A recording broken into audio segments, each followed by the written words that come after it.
mistake that at that point in time I thought was the end of my career. So I called up my manager and I told him that I'd done this, and his response was, at that point in time I was like, I'm done. And that was the moment when I realized not every job is right for you and you're not right for every organization.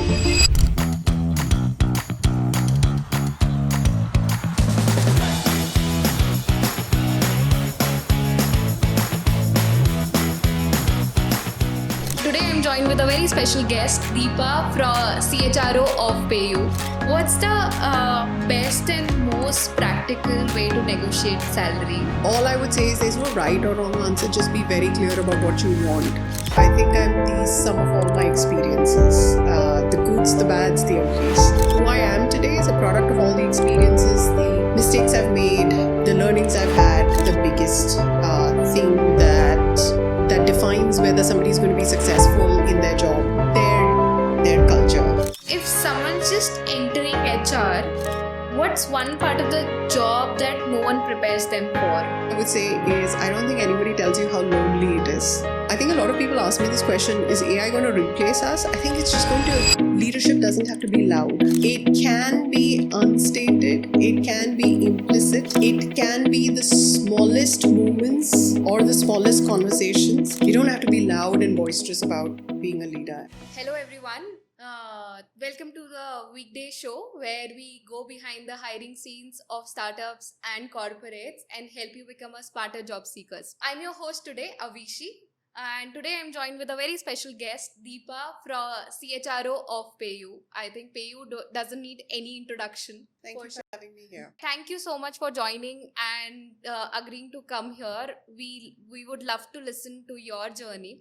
So starting with, I actually want to know who is Deepa beyond titles? What shaped your journey so far? It's a cliche, but I will quote it. I think I'm the sum of all my experiences, the goods, the bads, the uglies, because I think every experience has a learning in it if you look hard enough. From my early days, I started with Satyam. Most people won't even know the company. It's now Tech Mahindra, or was acquired by Tech Mahindra. From Satyam to Accenture, to the years I spent at Amazon, and now with PayU. I think it's who I am today is a product of all the experiences, the mistakes I've made, the learnings I've had, all of that put together. So what made you choose HR as a career? I want to say that it was a very well thought out decision, but we make our career choices when we're in our early 20s or late teens, right? When you choose what you're getting into. I did my bachelor's in computer science. And then I went to do my MBA. I ended up doing it in systems and HR. Serendipity, I guess. I was interviewing for actually an Oracle HRMS job. Okay. With Satyam at that point in time. And the person across the table said to me, why don't you try HR for 3 months? And if you don't like it, we'll move you back. And the rest, as they say, is history. Oh, wow. So it wasn't I can't claim that it was a very well thought out career choice. I think I have a more experienced recruiter to thank for me.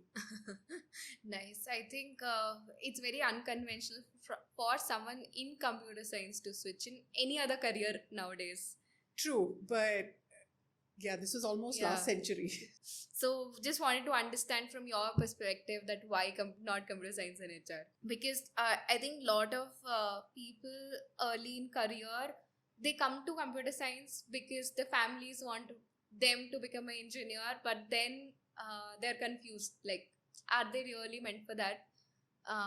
And how do they decide should they do a career switch or not? So I was making this decision in the era where there was no internet or all the platforms that you have accessible to you today, right? So you're right, a lot of it came to me from my family, as in where did they think that there would be growth and career prospects, because we're talking about India in the late 90s, early 2000s. So we were at a different stage at that point in time, and the general knowledge was that computer science is the up and coming space. And so I went with the herd, so to speak. Life had a different plan. Nice. I think that's how everyone's career shifted. Life had a different plan. Now, since we are talking about this, you have must have taken a lot of interviews. How was your experience first time sitting on the other side of the table giving the interview? Well, it changed my career trajectory. For the first time was in campus, right? Yeah. So I don't know that there was a lot of thought. You kind of went with the flow. Your ambition was to give as many interviews in those 2-3 days of campus placement as possible so that you can get a job, any job. Right. There wasn't a lot of thought about what job is going to get me to the next step of my career. It was about getting a job. Versus today, I think if I were to have an interview or a conversation with somebody, it's really going to be about what does that bring to me.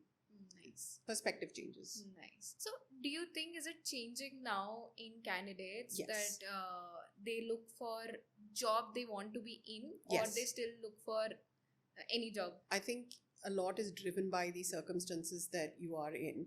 There are some of us who have the luxury of saying that I'm going to be very specific about, I won't just say luxury, I think very intentional about what we want in our next career. And some of us don't have that luxury Right. of choice, either because of self-imposed restrictions or what is happening around the world.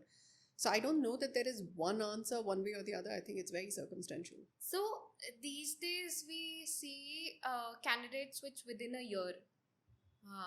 From a HR perspective, how do you see this change, like frequent change? Is it a good or a smarter thing to do in today's world, or should we like stay in our organization for 1 or 2 year and then change? I think there's a balance.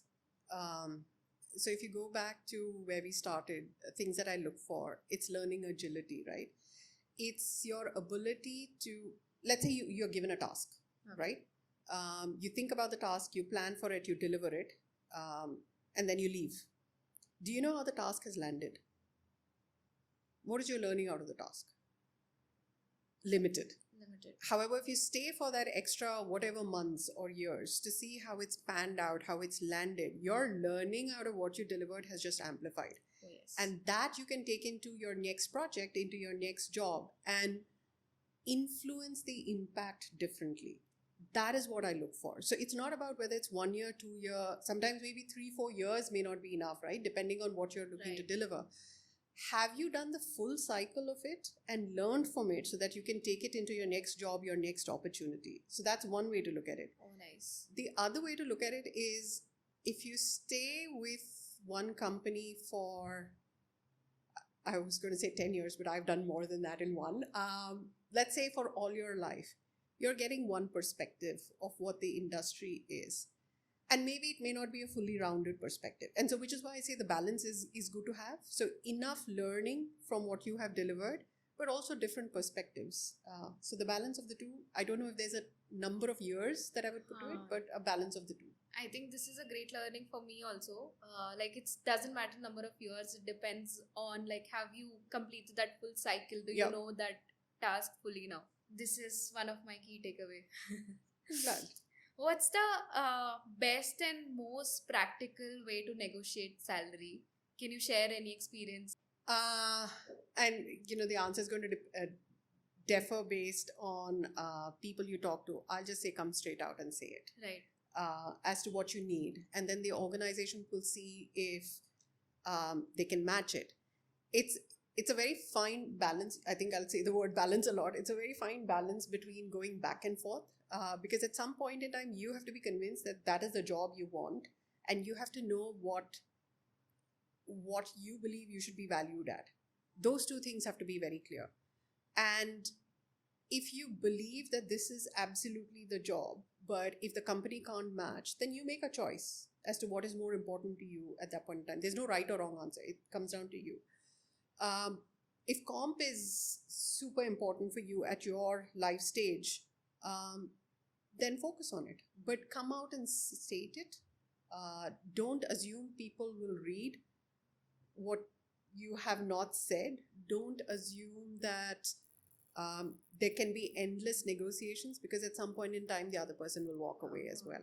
Right. Any experience like you like to share of salary negotiation? You remember some candidate? I've had all ends of the spectrum. I remember I was in AWS and we were just starting off. So the cloud industry, when it was just starting off, people knew about the phrase. They didn't really know what it was going to be, but there was excitement that the cloud is going to be a big space. I was based in Singapore at that point in time, and I had somebody who was moving from Microsoft and took a $200,000 pay cut to come and take the offer because they believed that a dip was okay because it would accelerate over a period of time. And they were very clear that it is the fact that I get to be part of this cloud industry from get-go, and I will learn through that. And Amazon AWS was a great place to be. But it's not that their previous employer was not big as well, right? They were coming from Microsoft. So I've seen that. To the other end of the spectrum, where I've seen people walk away from the table for an almost insignificant amount because their ego got in the way. And I've seen everything in between. All I would say is there's no right or wrong answer. Just be very clear about what you want out of that conversation. How do we be clear about it? Like, what is your worth? It's not an easy answer. Nobody can tell you what it should be. And I will also say it changes over a period of time. Right. Do you know the concept of career anchors? No. So it's an old US military thinking framework, which says that each one of us has one or maybe a couple of anchor points that are super critical for us at various stages of life. So if you think about it, at the very beginning of your career, it might be compensation because you have to set yourself up, right? So that becomes your career anchor.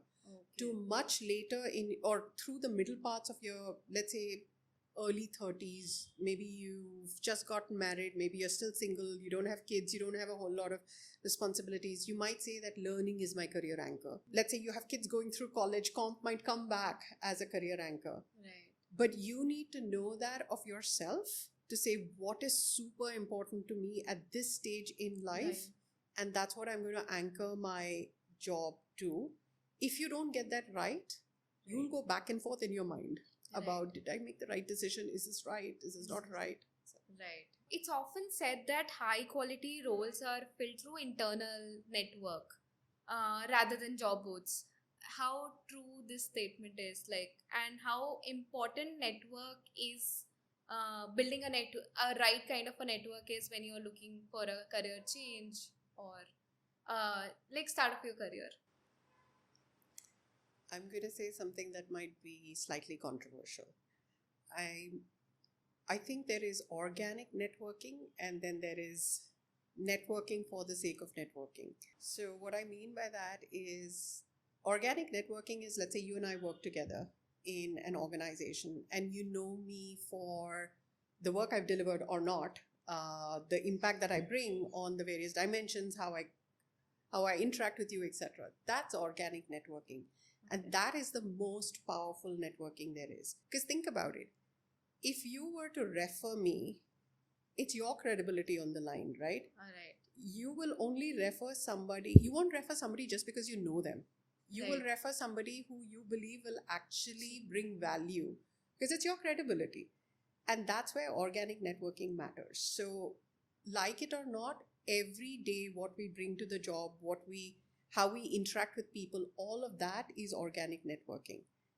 Of course, I'm not saying don't network beyond, as in, of course, go and find new people, interact with them, but they may not be your biggest sponsors.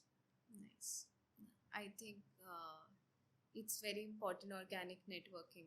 I think the passive networking doesn't even help much.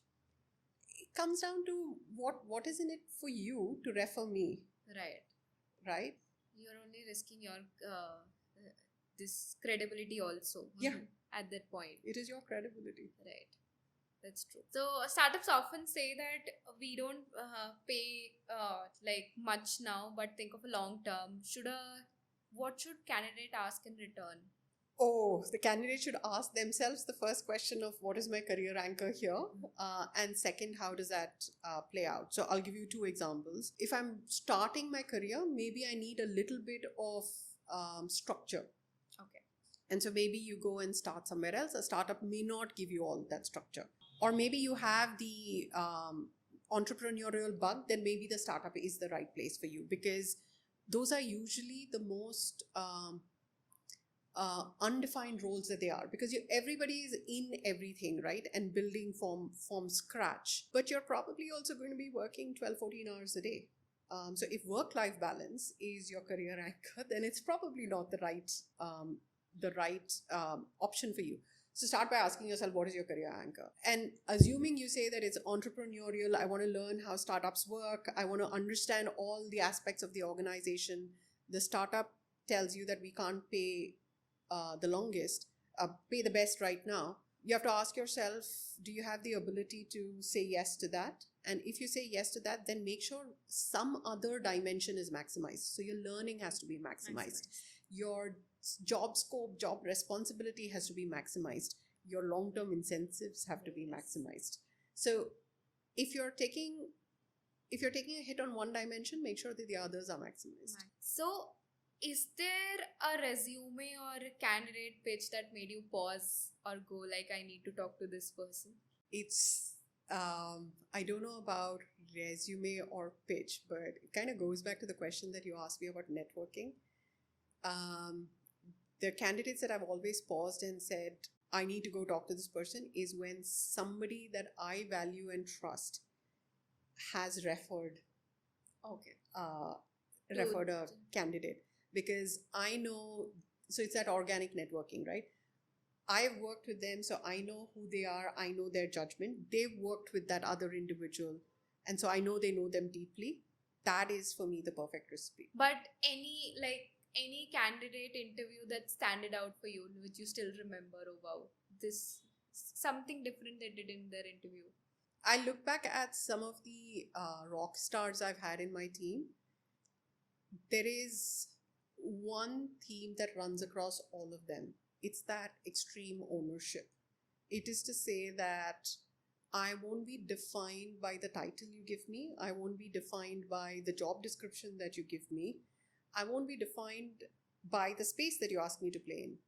If there is anything that I need to do to make this organization successful, I will do it. Oh, wow. That has been, like, if I think about all the rock stars I've worked with, that's been the one theme across all. Oh, nice.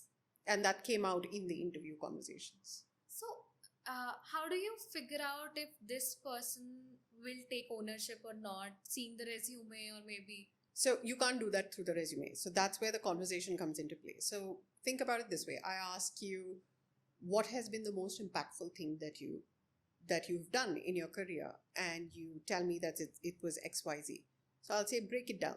Tell me, what was the context when you started? Did you set that goal out for yourself? Was it given to you? Clue number one. 9 out of 10 times though, it's given to you, right? As you thought about that, what were the challenges that you faced? And how did you tackle that? I went to my manager versus I figured that I need to get this done as well to unblock myself. Clue number 2. Where did you get stuck the most and how did you deal with it? Did they figure out solutions for themselves? Did they ask for help? Did they knock hard on the doors till their path was cleared? Clue number 3. So all of those will, as you drill deeper, peel back the onion, so to speak, you will get those clues. Oh, nice. Yeah, I think cross-questioning and breaking down it into the real problems, like asking questions. So we hear a lot about ESOPs nowadays in salary as a salary component. How should candidates evaluate them when most don't even understand what ESOPs really are? I think most people don't understand what ESOPs are. But go behind the concept of what ESOP is, right? So today, if you look at compensation, you typically have 4 broad buckets in which you are rewarded in an organization. One is your cash, which you will call base, merit, etc., etc. The second is some organizations might have short-term incentives, which is your bonus, cash bonuses as well, which come out every year. Not every organization does, but some might. Then you have benefits, which are not necessarily cash based, but other benefits. And then you have long term incentives. Right. What is the sentiment behind long term incentives? Whether it's an RSU, whether it's an ESOP, whether it's a share appreciation rights, there are many formats of that. The concept over there is, do you believe, do you have confidence in this organization's ability to grow, and through that growth give you rewards? That's really the question that you're asking yourself. If you don't, if it's a short stint that you are thinking about having with this organization for whatever reason, right? My husband got transferred, I need to move to Hyderabad, I'm only going to do 2 years there. Don't go in for an ESOP based compensation, because you're not going to be there long enough to see the result of it. Right. But if it is you're catching an organization very early in their growth trajectory, and you believe that that organization gives you everything that you're looking for, and you believe that you have a long career ahead, go big on ESOPs, because you're probably going to get like the reward on LTI is multifold. So yeah, that's what you have to evaluate. Nice. Now everyone is using, candidates also, everyone is using ChatGPT or any other AI assistant to craft their resume, to craft their cover letter.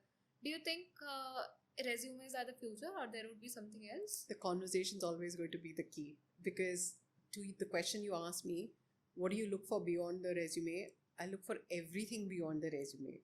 The resume gives me a starting point to see what you have done. But after that, every decision is made based on the conversation you and I are having. But even for shortlisting, because everything is GPT. Of course, so it's a starting point. So the shortlisting will be there based on the resume. But even if you think about the shortlisting, it's really on the roles and the organizations that you have worked with. Right? That's what you shortlist on. So what kind of jobs did you do? Where did you do it? How long did you do it? Like those are your basic premises for shortlisting. Okay. Yes, people will tell you that use catchphrases so that AI engines will pick you up, so to speak, from the list of it. But that'll only get you so far. After that, it's going to be the Conversations. And do you think cover letters people still read? It depends. I think, so when I look at executive hiring, I always read the cover letter. It tells me a lot about who the individual is, what they've chosen to highlight, what they've chosen to talk about. I do read cover letters at the exec levels, especially CEO -1, if there is a cover letter. CEO -1, they wouldn't write their own cover letter. There would be a big company writing it for them, but it still tells me a lot about who the person is and what they bring to the table. I'll be honest, beyond that, probably I don't. Got it. So candidates should write it, or like, is it because it's always an optional thing? You lose nothing by writing it. If there is somebody who is different, who has a different perspective for me, and it speaks a lot to them, by not writing it, you lose that person. Yeah. Nice. While assessing candidates, what do you look in them which resumes can't tell? Their DNA, their culture.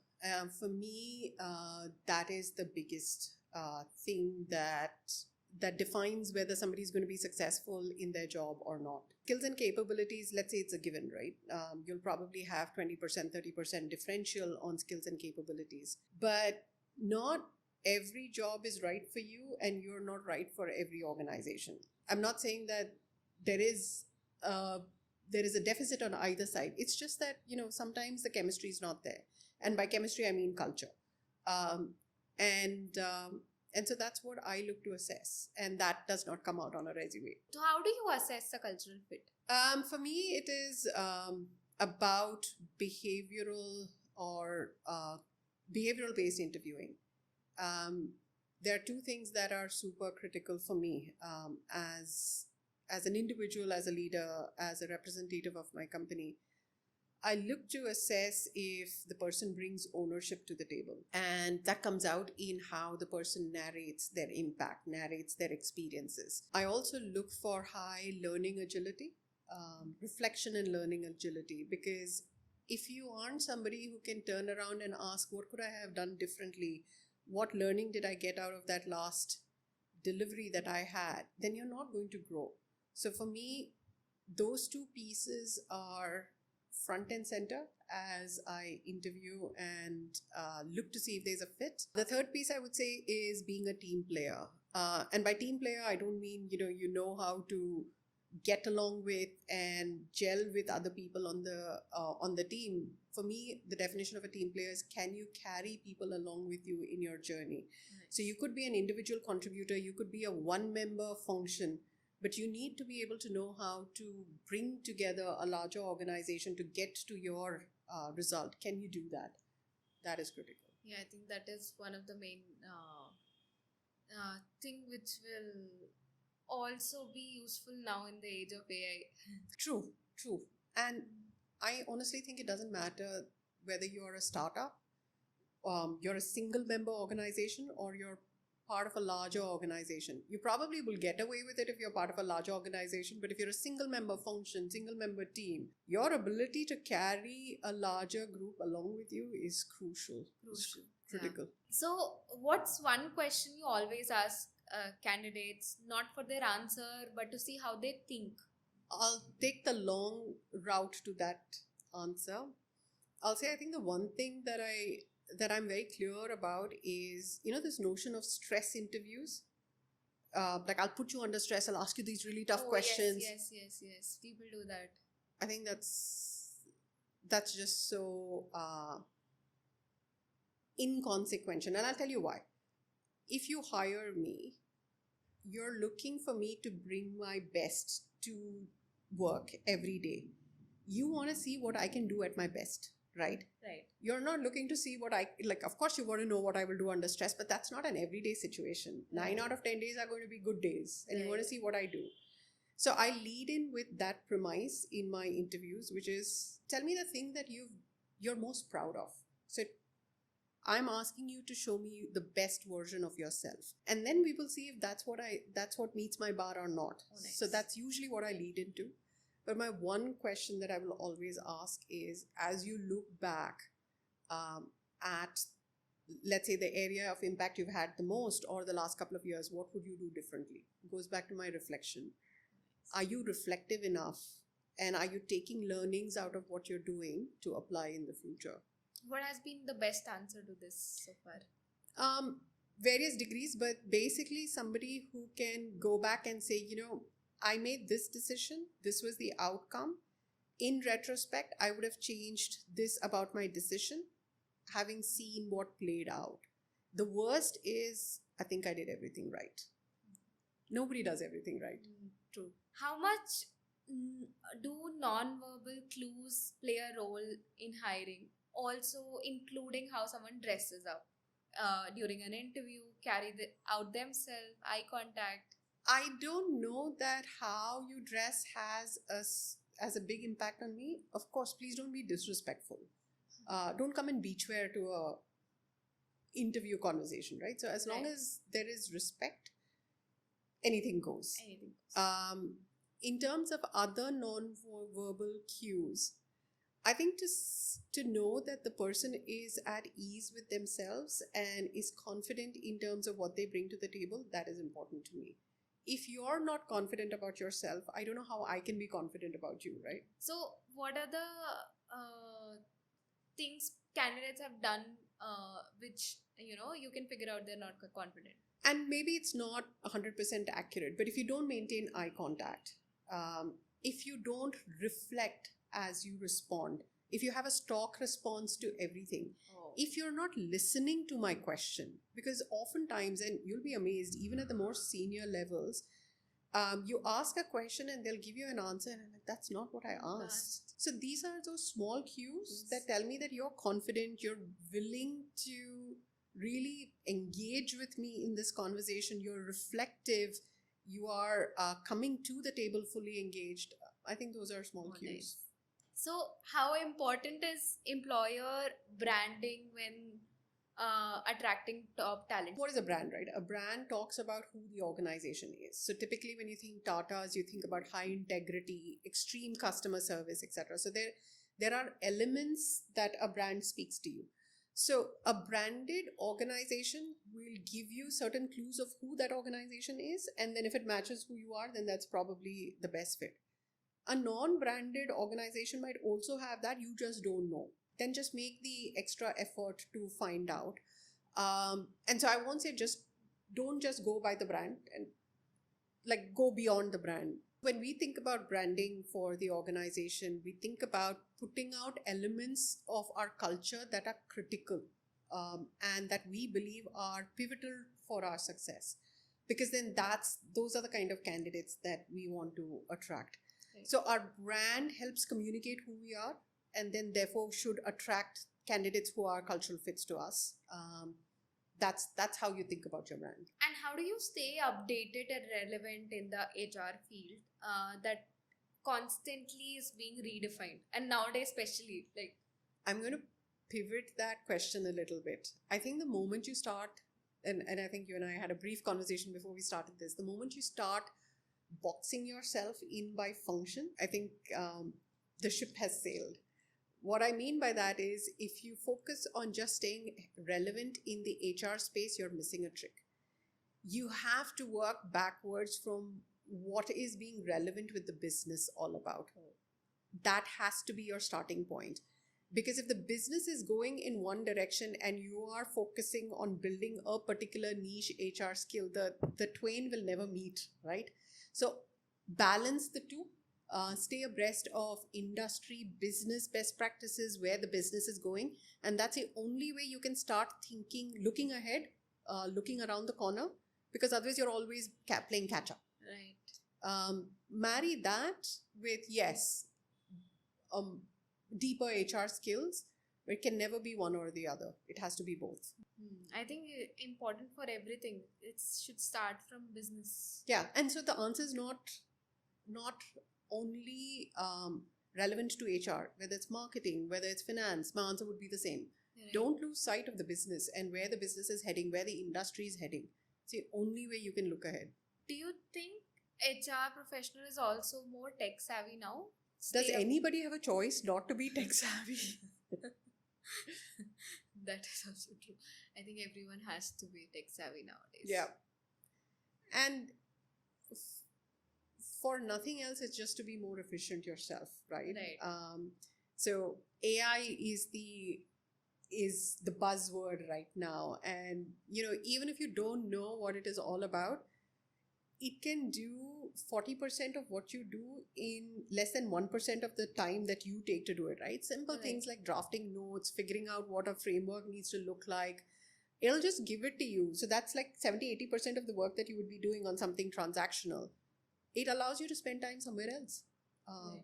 somewhere more valuable. So I think a lot of people ask me this question, is AI going to replace us? I think it's just going to elevate what you bring to the table. I think you have to make use of it to be better. Yeah. How do you get be updated with AI? Spend time with the business. Sense. As simple as that. Because the teams that are working in the AI space, the teams that are thinking about what AI will or how AI will change the business or the industry, that's a team that you need to be spending time with. And that will give you ideas about how you can use AI in your function. So, and do you use AI tools in hiring? What is your favorite? You'll have to ask my TA leader, but we use a lot of AI to create our job descriptions. So we have an internal tool actually. It's called Tokan. Helps us internal to PayU. It helps us with our job descriptions. Then we have AI in place for screening and shortlisting resumes. So we do use multiple things at different life stages of the process. And mostly all are internal tools. No, only one is internal. Oh, only one is internal. And if someone's just entering HR, what's one part of the job that no one prepares them for? Oh, so many parts. I think I'll say a couple of things. One, I don't think people tell you enough how important it is to know the larger workings of an organization.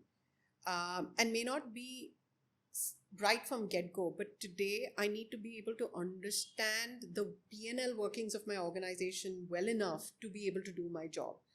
So learning that from get-go is important. What are the financials of your organization? What actually makes the business tick?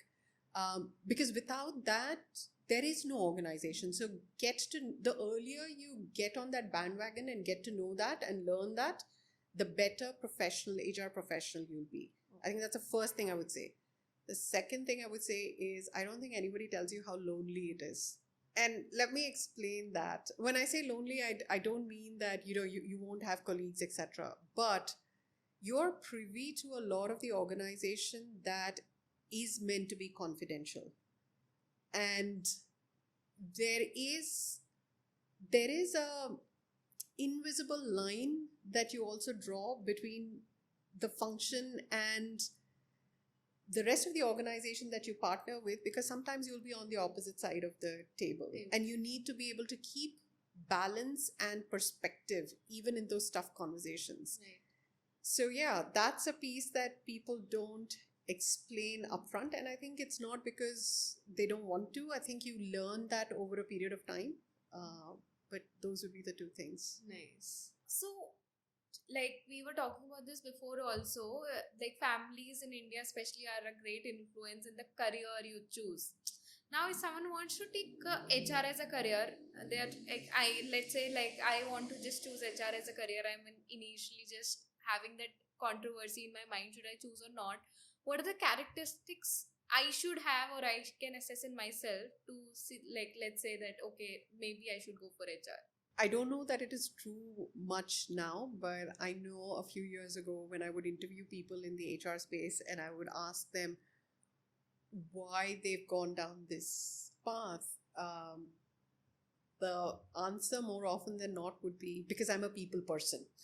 I love interacting with people. Like, yes, there is an element of that HR brings to the table, but the larger part of HR is well beyond that. Engagement is only one part of the job. There is a whole host of what you do beyond that, whether it is thinking about org architecture, structure, design, performance, compensation, operations. There's a lot that you do beyond that. Like with any other function, my response would be understand what that function's all about. Don't go by the brand of the function or the glamour of the function. Understand what that function really does and then ask yourself, is that something that excites me? So, although AI will help everyone like do better at their job, but do you think still AI will replace certain functions of HR and like reduce the number of jobs out there right now in HR in like let's say few years? So maybe it will bring more efficiency. Okay. Well, not maybe, it will bring more efficiency. So if you have 5 people working on reports and analytics, you probably will need 1 person down the line. What it will do though is it will open up a different avenue of roles and responsibilities and jobs. How do you think about the architecture of tech in HR as an example? Because now you have the time and the space and you have the raw ingredients to play beyond the basic reporting, right? You can think next level. So I think it'll change the nature of jobs, some jobs, not all jobs, but it'll change the nature of some jobs. It'll make us more efficient. It'll open up a different set of jobs. So if you had to name one defining moment or experience that changed how you lead people, what would that be? Like some experience from your life? I have quite a few, but the one that came first in the sequence of many stands out. And I'll say that I just had the privilege of working with some exceptional managers. 2006, this is just stamped in my brain. I was with Accenture at that point in time, and Accenture was in a growth trajectory. So I joined Accenture when Accenture was less than 1,000 people in India, if you can even imagine that's that time. 2006, there was a lot of things that were being set up, and I made a mistake that at that point in time I thought was the end of my career. Now, of course, I'm like, okay, it's not so large in the larger scheme of things. But at that point in time, I was like, I'm done. And so I called up my manager, Dipinder Lamba, and I told him that I'd done this, and his response was, okay, let me go deal with it. He went, dealt with it, and came back, and he said, okay, we're good. And so I waited for the next couple of weeks for him to sit me down and have the conversation about, this is what you did wrong, this is what you should have done differently, and that never happened. And so I finally went to him and I said, why aren't we having this conversation? And he turned around and looked at me and he said, you're beating yourself up enough. And that was the moment when I realized leadership doesn't have to be loud. It can be unstated. It can be implicit. It can be the smallest moments or the smallest conversations. You don't have to be loud and boisterous about being a leader. And I think that has had an immense impact as to how I lead. Oh, nice. I think that reflects in your aura also somehow. Like it feels that you are also that kind of a leader. I try to be. I will say that I wasn't always like this. But I think the sum of all experiences, right? You tend to then, over a period of time, sift out what is urgent and critical, what needs a hyperbolic reaction versus, what can be dealt with. Then over a period of time, you get there. Nice. So, we'll do the final verdict. Okay. So, what is your one advice you want to give to candidates who are actively looking for a job in today's market? If you can prioritize a job that gives you the maximum learning capabilities, Okay. Especially if you're early in your career, because what you learn, like the foundation that you build, is going to be what you build the rest of your career on. So if you have the ability to prioritize that, please prioritize that. Yeah, I think that's very important. What advice would you say to someone who's starting journey in HR? Learn as you start your career in the HR function. Take the time to learn the business. That's how you're going to be a better HR professional. I think it's a wrap now. And it was very, very insightful. Thank you so much for giving us time. And it was really, really insightful session today. Thank you for having me here. Thank you.